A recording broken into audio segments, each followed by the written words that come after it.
આજે રાધાનો બર્થડે છે એટલે પેલા બધા રાધાને વિશ કરી દો અને છે ને ચિરાગઈ અહીંયા સુરત આવ્યા હતા રાધાનો બર્થડે સેલિબ્રેટ કરવા માટે અને છે ને ભાઈ અમે પછી બે છે ને બેકરીએ નીકળી ગયા હતા રાધા માટે કેક લેવી હતી ને એટલે ત્યાં રાધા અને છે ને હેપી બે ડિસાઈડ કરે છે કે આપણે શું ખાવું છે ને શું નથી ખાવું એમ એને હજી ખબર એ નથી પડતી કે ભાઈ આને શું કહેવાય એમ ત્યાં અત્યારથી જોવો ખાવાની ચર્ચાઓ થવા માંડી છે પછી હેપી તો એના ઘરે વહી ગઈ હતી પણ અમારી રાધાએ તો જો મંચ પકડી લીધી હતી અને પહેલેથી એનો નિયમ જ છે ગમે એ દુકાને જાય કે બેકરીએ જાય ને એટલે કંઈ વસ્તુ લીધા વગર તો પાછી ઘરે જાતી જ નથી પછી અમે નાની એવી છે ને રાધા માટે કેક લઈ લીધી હતી અને ઘર તરફ પાછા નીકળી ગયા હતા અને ઘરે આવીને છે ને ભાઈ ફ્રીજમાં મૂક્યું હતું ને તરબૂચ એકદમ ઠંડુ ઠંડુ હતું ને બહુ મજા આવી ગઈ હતી ખાવાની અને છે ને આજે મારા કાકીને અને અમારા બધાને છે ને અમારા ઘરે જ જમવાનું હતું અને આ છે મારા કાકી એ છે ને બટેટાનો પહેલા મસાલો બનાવતા હતા પછી મારા મમ્મી છે ને એ ચણાના લોટનો પેલું ડો બનાવવાની તૈયારી કરતા હતા અને છે ને અમારે છે ને ભાઈ આજે વડાપાઉં બનાવવાના હતા સૌથી સહેલા ને સિમ્પલ ફટાફટ બની જાય ને એટલા માટે અને જો હું તો છે ને વડા તરવા બેસી ગઈ હતી એટલે છે ને ગરમ ગરમ બનતા હતા ને તો પેલા છે ને બધાને બેસાડી દીધા હતા અને હું મમ્મી ને કાકી અમે ત્રણ જ બાકી હતા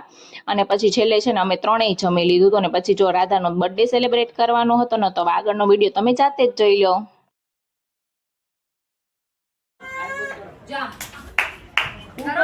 ફૂક મારો વેરી ગુડ મારો હજી મારો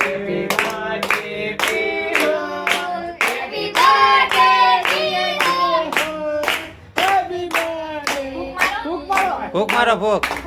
ફૂ કરી દે તો ફૂ કરી દે ફૂ એમ કરો અહીંયા યો એમ આ કરો